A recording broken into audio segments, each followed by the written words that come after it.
You are Locked On Fantasy Basketball, your daily fantasy basketball podcast, part of the Locked On Podcast Network, your team every day.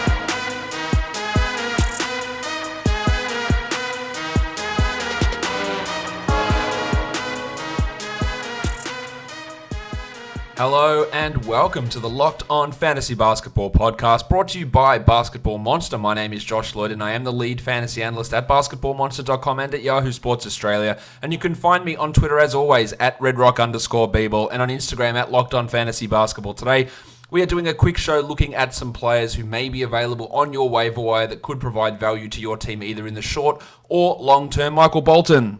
Let's get to it. Let's get to it indeed. Again, disclaimer always comes out with these type of shows. I'm not covering every single player that might be an option for your league because you're going to have different settings and different situations. These are just a bunch of guys who I did look at and saw maybe their roster percentage is a little bit too low and they're going to be available for a chunk of teams. And we're going to look at it in certain different categories. First off, we look at guys, by me pushing the wrong button there, of course. Look there at guys who are available in a lot of leagues who should be staples for the rest of the season. The first one of those is Tomas Satoransky. I think he is a top 100 staple for the rest of the season, so any 10-team league and up should be looking to add Satoransky to their league. We've seen the minutes trend up recently. Now, I guess we could say because Hutchison and Porter have been out, that's pushing Dunn almost exclusively over to small forward, which means that Satoransky is getting more point guard minutes. But anyone with a brain, and again, we do have Jim Boylan coaching, can see that Satoransky is the best option to be playing 33 minutes instead of 24 so that Chris Dunn can go out there and miss shots. So I do think he's going to be pretty solid. The aggression has come back from him as well, more usage, and looks a lot better. So he should be rostered in all leagues, as should Flaming Moe Wagner.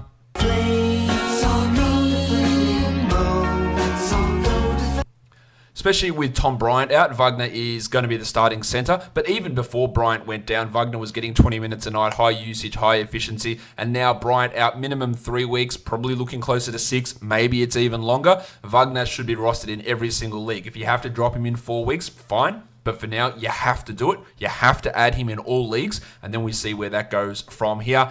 Daniel House, another guy that should be a 10-team league player. People are getting a little bit panicky with House. Ben Macklem starting, is playing well. House has been sick, and not that I'm saying that Macklem hasn't played well. We're going to talk about Ben a bit later on. But House it really does look, and even House in that bench role is still playing well enough to be a 10-team league guy, and at very worst a 12-team league guy. So I do think that switch will come eventually when Eric Gordon returns. That does diminish Macklem. It doesn't impact House in my opinion. He has the defensive numbers, he has the high efficiency, he's scoring, he's hitting threes. I would not be leaving Dan House on a waiver wire anywhere. Same with Davis Bertans of the Wizards, similar story to Wagner. He's putting up great points, good scoring, good threes, great efficiency numbers. He doesn't do much in those other areas, but we're just getting consistent production in those other categories. And Bertans should not be on any waiver wire. Similarly, with Markelle Fultz of the Orlando Magic, no minutes restriction anymore. He might get 33 a night. He might get 26 some nights and 30 some nights, but he's scoring well. He's getting steals. The assists are fine. The efficiency is really improved, especially from the free throw line. Markelle Fultz is available in like 50% of leagues. He should not be available in 50% of leagues. All 10s, all 12s need to make sure Fultz is on a roster somewhere. Next up is an injury one, but that's Kent Bazemore of the Portland Trail Blazers. With Rocket Rodney Hood down with an Achilles, we assume, and I don't know this for sure, but we assume that Bazemore will start at small forward. He's a great source of defensive numbers. He is shooting absolutely piss poor percentages, like 35% from the field this season. He is not a good shooter, but he is a better shooter than that, so I think we can see some positive regression there. They could also go with Gary Trent, Anthony Simons, Nasir Little in that role, but I do think that Bazemore will get the first crack. If you are looking as a defensive stats type of a guy, if that's the sort of value you're looking for, a guy that can hit threes and handle the ball a little bit, and you put him and Hood on equal minutes, Bazemore's the better fantasy producer. Kent is the guy that you go and add now.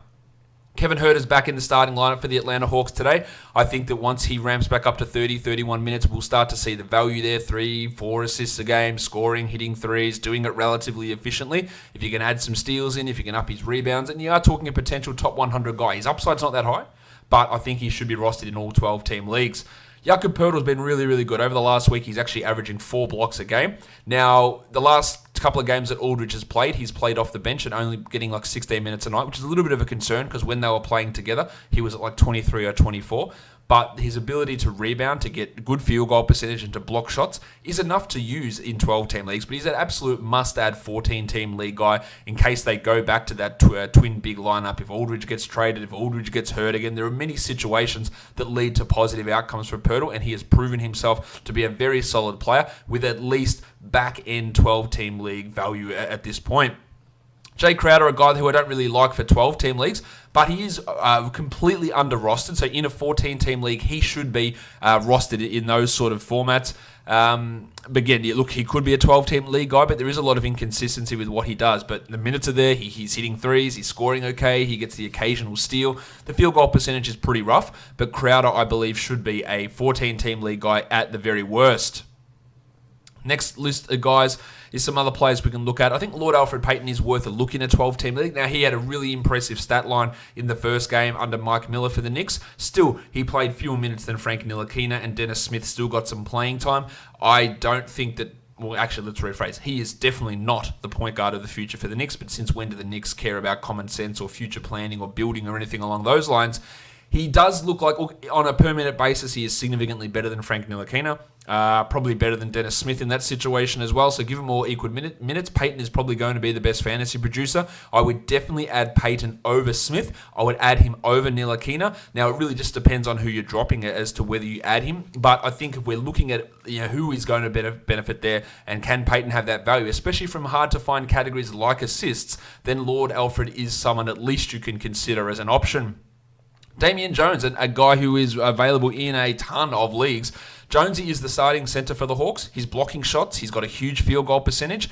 His rebounding is okay. He's had a few big scoring nights. He is rostered in just 12% of leagues. So anybody 14 teams and up, he's got to be rostered. And I even think he's got that back-end 12-team league value, like a Yucca Pirtle, like Cody Zeller at the beginning of the season, like you blokes that roster Ivica Zubats. Jones is doing that, but doing it at a higher level. And I think that he should be rostered in more leagues. For the Timberwolves, Josh Okogie is now the starting small forward. He doesn't have much offensive upside, but he can get steals. He's shown a little bit of flash as a ball handler. I think he's at least on the radar and should be rostered in 14-team leagues. Glenny Robinson III, the little dog for the Warriors, he's starting. And much like we talked about with Jae Crowder, the minutes are consistent. Now, the production is anything but he can hit some threes. He's scoring okay. He has occasional steals games. Robinson in 14-team leagues, and he is available in a lot of 14-team leagues. His roster percentage is just 26%. He should be rostered in all 14 teamers. And his teammate, Alec Burks, I think is probably a 12-team league guy at this point. He's coming off the bench, but the production's still fine. There's no Warriors that we're really anticipating to return. Yes, D'Angelo Russell will start seeing more minutes at some point, but Burks is providing good value. He is inconsistent, but there is some 12-team numbers there. Well, Larry Nance, and this is a tough one for me, because Nance, when everyone's healthy, if it's a competitive game, Love plays 30 plus, Thompson plays 30 plus, and John Henson for some reason plays 14 minutes every night. That means Nance gets about 20 minutes, and that's not enough. But the Cavs are so bad that they get their ass kicked almost every night. So Love plays like 21 or 22 minutes. Nance pushes up to 27. So if Love gets hurt, if Love gets traded, if Thompson gets hurt, if Thompson gets traded, there is 4 scenarios that makes Nance a must-roster player. So when there's 4 scenarios that are a good thing and one scenario that's and this is not going to work, I'll lean on the 4 scenario situation, especially given the likelihood of at least one of those 4 things happening in decent due course. So while there's going to be some rough times, because if it's competitive and it's healthy, he plays 21, 22 minutes and it's not enough. But a Love injury, a Love trade, a Thompson injury, a Thompson trade, and he skyrockets and we talk top 50, you cannot leave Larry Nance Jr. on the waiver wire, in my humble opinion. Let's look at the next bunch of guys. More short-term type of players. Benny Macklem, I did mention earlier, he is putting up some absolute ripper numbers. Now, I say short-term because when Eric Gordon returns, it's going to really cut into what Ben is doing. But over his last 3 games, he's averaging 22 points with over 5 threes. Of course, he's shooting 58 or 55% from the field, which is not going to stick. He's not going to have these same opportunities. He's averaging 1 rebound and 1 assist. Obviously, horrible numbers, and it's really skewed by high usage and high shooting. But for now, while he is in that starting lineup and House is recovering and Gordon's still out, you look at him. Same with Jingle and Joe Ingles, who's been bad this season, but in the starting lineup with Mike Conley out, he's looked a lot better. Whether they keep him in the starting lineup remains to be seen. And they push O'Neal to the bench or they change their rotations, but it is a positive sign here for Ingles. It might not last at all, and when Conley comes back, he goes back to being that guy who's barely a 14-team league guy. But But I think we're worth having a look at him and just seeing how this plays out and seeing if the play of Ingles in these recent games makes Snyder make an adjustment to his rotations. Marantz still dealing with a back issue. He did get a practice in over the weekend, but we're not sure when he's returning. So Tyus Jones has that short-term value, as does D'Anthony Melton, but Jones was the beneficiary last game. There's a little bit up and down, and we're not talking about sacrificing a great player to add them, but there is value there. Jarrett Culver, I've got him listed here as a short-term guy. I think he's playing well enough at the moment. The percentages are the real swing skill. He's worth adding in every 14-team league and probably in 12s as well. While Jackson Hayes, while Derek Favors remains out, Hayes is a short-term value add there, who I think is going to drop off pretty considerably when Favors does return. Dennis Schroder I've got listed as a guy that we add here. He's putting up a lot of minutes. He's getting a lot of shots. He can be inconsistent with the shooting percentage. Maybe it gets better for him. If Chris Paul ends up getting traded, then we're going to see more Schroder. Maybe Schroder gets traded and then it ends up worse for him. But for now, he's a guy that we add. And I don't have full season confidence in him, but the way they're using him at the moment is absolutely encouraging. Corey Joseph with De'Aaron Fox out. He's giving us assists. That's enough value, especially for 14-team leagues. And then if you're looking for steals, Chris Dunn in that starting lineup, getting high 20s in the minutes. He's not doing much else, but those steals are obviously valuable. Well, Garrett Temple, he is putting up really, really strong numbers. In fact, he is putting up numbers over the last, let me have a look, over the last week. It's only a couple of games, but he is a top 60 player. I don't trust that to continue. The shooting's really high. The usage is a little bit higher than anticipated as well. But for now, while LeVert is sidelined and Kyrie Irving, you look at Temple as a short-term value add.